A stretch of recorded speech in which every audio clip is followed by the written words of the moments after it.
So I was making some comparisons the other day between things that are, run by the government versus private enterprise, and came up with a couple of examples I thought were pretty interesting. One of the things that we're all exposed to is the Department of Motor Vehicles, the DMV. You go to that lovely governmentally run organization, and you walk in, and I mean, everybody is nice that works there, but it's like they're all on Quaaludes.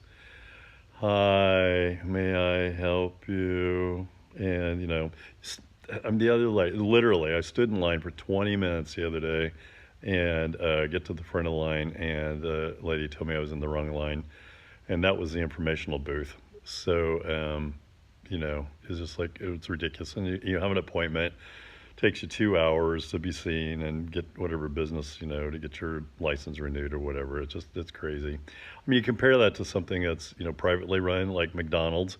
I mean, you can go in, order a sandwich, and they will go to the back, they raise the cow, butcher it, make your hamburger, and serve it to you in 45 seconds.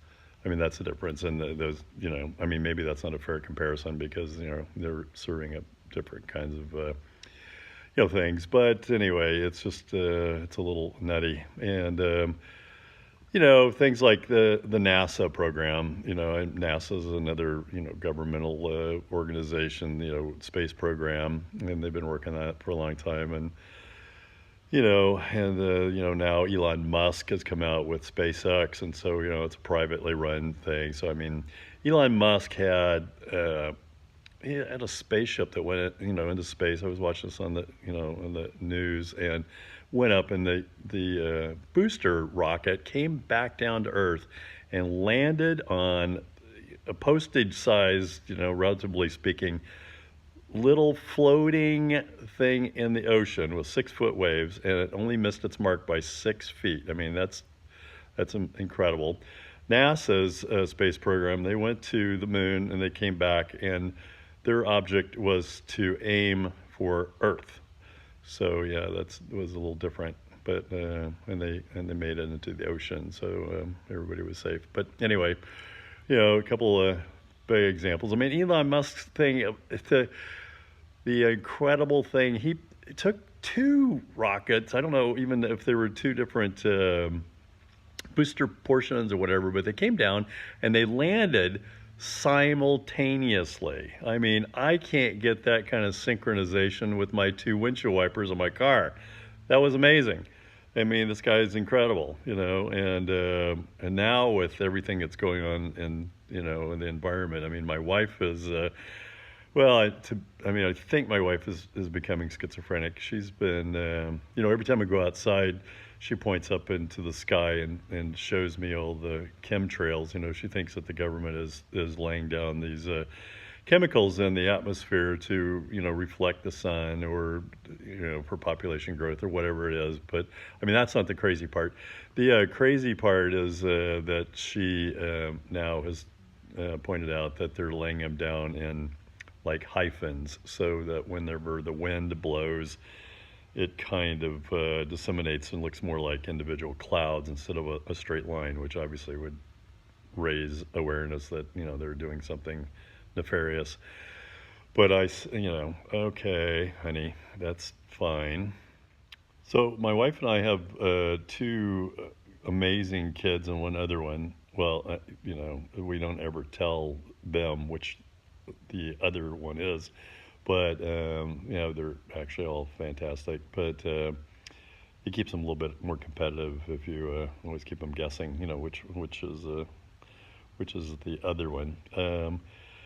But yeah, so we have we have three kids, and they're always keeping us busy, running all over the place, of course, with all their activities and all of that stuff, and that's exciting. And in the bedroom, my wife really likes pillows on her bed, and that's kind of a new thing. It's just,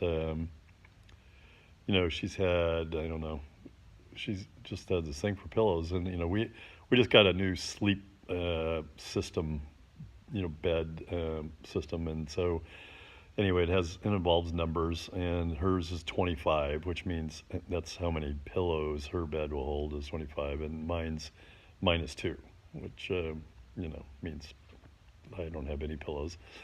So anyway, I mean, she did one time make me, it was really nice. She made me a pillow, and it was a duck feather pillow.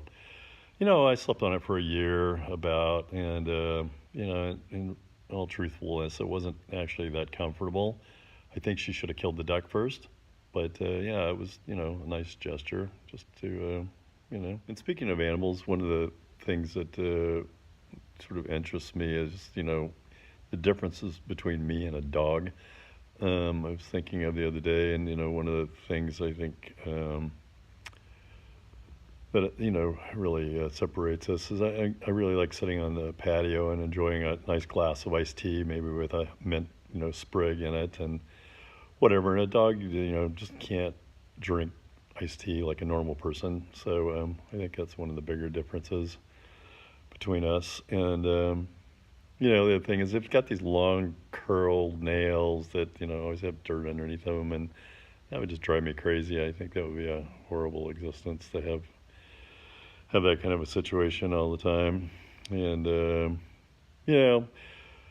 I guess the third thing was probably I was just thinking that one of the things that dogs always get put in these stupid sweaters in the holiday seasons, and I mean the dog's probably not even cold, and they just they get shoved in these sweaters, and I don't really blame the dog that much. It's I think it's their humans responsibility to dress them nicely, whatever. But the dog doesn't seem to resist all that much, so I'd have to have some responsibility in it. But I like to pick out my own sweaters, so that would be one of the big differences between the two of us. And I guess the fourth thing that I was thinking of is that there's dog is compelled every time a person walks into a room to smell their butt all the time. I think that would get old after a while. I mean, at first it's probably going to be fun, but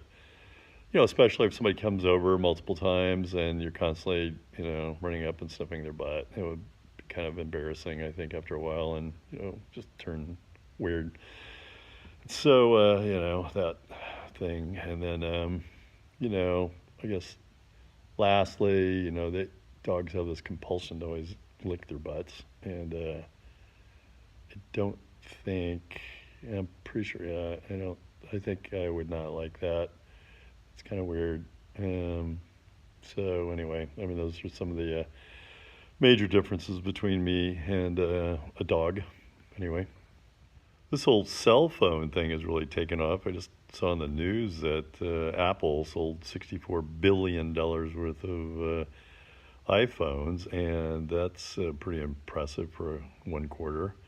And, I mean, everybody's texting and emailing back and forth now, and it seems to be the primary mode of communication. I know that, my family, when we're sitting around, we don't even talk anymore. It's just, just texting, back and forth. And, over the course of time, people, try to come up with something that could express themselves a little bit, maybe doing some shortcuts or whatever. So they started using, like LOL if something was funny, and they would text that back to you, and then you would, make some comment about that, or, LMAO if it was really funny, and, and that kind of thing. And, I think, my age group of people, the baby boomers, really didn't like the dirty word implications in some of those acronyms. So I think, we're kind of getting away from that and going back to basics, and just, if something is funny, we just say ha, just HA. If it's really funny, it's ha ha, and then if it's belly laughing funny, you can go ha ha ha, or I mean, maybe you could do one extra ha, if you really wanted to express yourself, and that was that funny. But I think we're trying to get away from all this thing of having to know the entire alphabet just to communicate. So I think that's going to be streamlining things for us a little bit better, as we age. So anyway, it's kind of better.